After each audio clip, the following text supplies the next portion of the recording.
Yolanda, what are we making today? Jianbing, obviously. So it's basically a traditional Chinese street food. People usually eat it for breakfast. Think of it as a burrito or like a French crepe, but way better. Awesome.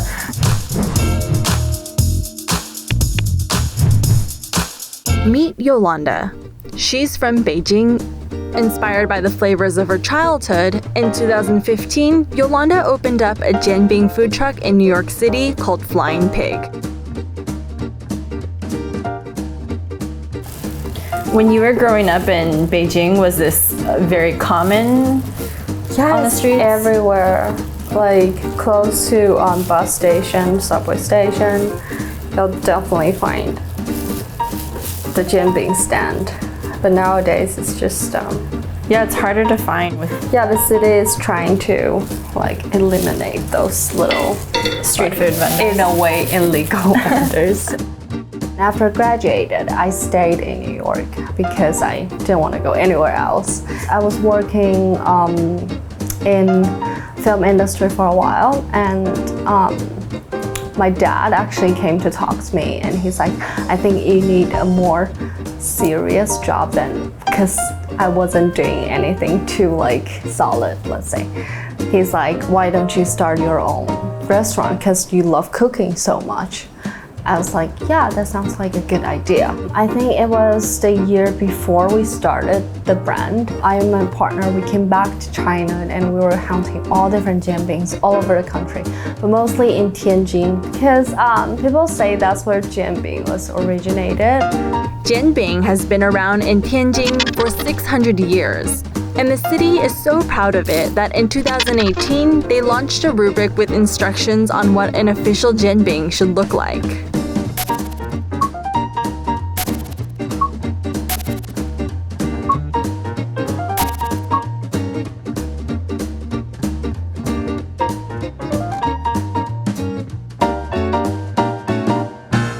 Here's how she makes them. Traditionally, a pure mung bean-based batter is used to make the crepe.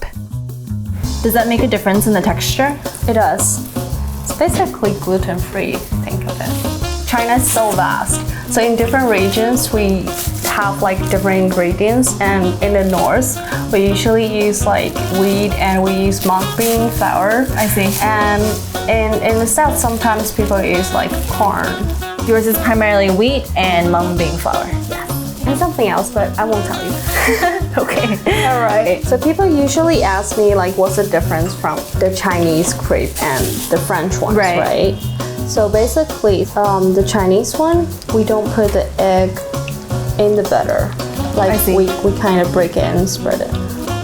And is it 1 egg per Jianbing? Yeah. For students, I give 1 extra for free. So the egg is kind of the glue that holds this whole thing together. Yeah. Okay, watch this. Ooh. Oh, wow. It's then brushed with a secret sauce that's basically a combination of a sweet bean sauce and fermented bean paste. She adds some scallions, cilantro, and this piece of fried dough, which is called baocui in Chinese. So baocui is basically a crispy, like fried thin dough that's made of just like wheat flour. So this gives the Jianbing the crunchy texture. Now that's usually it for a traditional Jianbing, but Yolanda takes her pancakes a couple steps further. I was experimenting with all different ingredients, including like tuna, chicken, like weird stuff, and I became the chef. I was making like over 100 a day, because I knew that just the original Jianbing without any filling wouldn't really sell well. I thought since we're in New York, we need a little different kick to it. In this version, she adds lettuce and a delicious slab of pork. It's basically like a braised pork belly, and it's actually my mom's like specialty, and I got it from her. And this version has crayfish, a summer staple in China. Crayfish is such a thing, especially in summer. Like people usually just eat tons of this and drinking beer at night. You can basically add whatever fillings you want, as long as it's at your preference. flying pig was considered one of the first Jianbing vendors in New York City. Today, the Northern Chinese street snack is a common sight in not only New York, but California and Texas as well. And the variations are endless.